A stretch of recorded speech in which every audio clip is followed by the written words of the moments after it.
உங்கள் மகனை இந்த ஊருக்கு வேலைக்கு அனுப்பலாமா? அப்பாட்ட கேட்கலாம். இந்த இடத்துக்கு பத்திரமா கூடி சேருங்க, அப்பாட்ட கேட்கலாம்.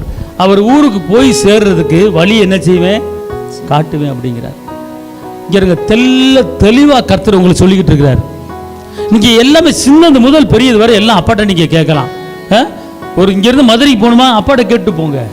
இங்கேருந்து சென்னைக்கு போகணுமா, அப்பாட்ட கேட்டு போங்க. அவர் ஊர் போய் சேர அவர்களுக்கு செவ்வையான வழி நடத்த. வழிகள் பல வழி இருக்கிறது, வழிகள் பல வழி இருக்குது, கெட்ட வழி இருக்கிறது. பாருங்க, இன்னைக்கு அநேக வாலிபர்கள் தனக்கென்று ஒரு வழியை ஏற்படுத்தி கொண்டு இங்கே இன்னைக்கு படிக்கிற பிள்ளையை கூட, காலேஜில் படிக்கிற பிள்ளையை கூட இந்த ஷேர் மார்க்கெட்டு, அப்புறம் இந்த என்னமோ விளாட்றதுன்னு சொல்லி என்ன போட்டு ஏகப்பட்ட பேர் பணத்தை இழந்து நஷ்டம் அடைஞ்சிருக்காங்க. சரியான வழி தெரியல. காலேஜில் படிக்கிற பிள்ளைங்க என்ன பண்ணுறாங்க, ஷேர் மார்க்கெட்டில் பணத்தை போட்டு அள்ளி தட்டிடணும்னு சொல்லிட்டு பணத்தை அதில் போட்டுட்டு நஷ்டம் அடைஞ்சு இன்னைக்கு வேதனைப்பட்டுக்கிட்டு இருக்காங்க. புரியுதுங்களா? ஏன்? இந்த வழி சரியில்லை. இங்கே என்ன கர்த்தர் சொல்கிறாரு, நான் ஒரு ஊருக்கு போனால் கூட என்கிட்ட கேளு, நான் அந்த வழியை சரி பண்ணி தரேங்கிறார்.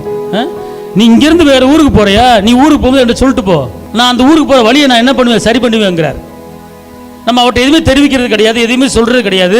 கடைசியில் சிக்கல், பிரச்சனை, போராட்டம், கடன் பிரச்சனை, இழப்புகள் எல்லாத்தையும் சந்திச்சு தான் நம்ம வாழ்க்கையை நஷ்டமடைஞ்சு போய் கொண்டு இருக்கிறோம்.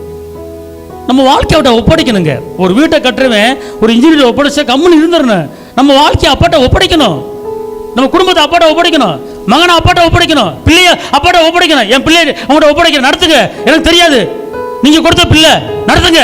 அப்படி பிள்ளைய அப்பாட்ட ஒப்படைக்கும் போது அந்த பிள்ளையை கர்த்தர் நடத்துவார், சிவன் நடத்துவார். தவறான வழிக்கு பிள்ளையை கொண்டு போக மாட்டாரு. தாயோ தகப்பனோ, ஆண்டவரே என் பிள்ளையை இந்த நாளில் உங்களுடைய ஒப்படைக்கிறேன், அர்ப்பணிக்கிறேன், என் பிள்ளையை நடத்திடணும். என் பிள்ளை எந்த ஊருக்கு போகணும், எந்த ஊருக்கு போகக்கூடாது, என் பிள்ளை முன்னால் இருக்கிற எல்லா கோணலையும் செவையாக்கி செவியான பாதையில் என் குடும்பத்தை, என் பிள்ளைகளை நடத்துக்கன்னு சொல்லி ஒரு அர்ப்பணிச்சு குடும்பத்தில் பிள்ளைகளை ஒப்படைக்கும் போது கர்த்தர் பொறுப்படுத்து. அவட்ட ஒப்படைக்கணும், அவட்ட சொல்லணும், வாயை திறந்து சொல்லணும், என் மகனை உங்கள்கிட்ட ஒப்படைக்கிறேன், என் மகனை உங்கள்கிட்ட ஒப்படைக்கிறேன், நடத்துங்கப்பா, எனக்கு தெரியாதப்பா அப்படின்னு ஒப்படைக்கும் போது கர்த்தர் எல்லாம் கரெக்டாக செவ்வையாக முடிப்பாருங்க.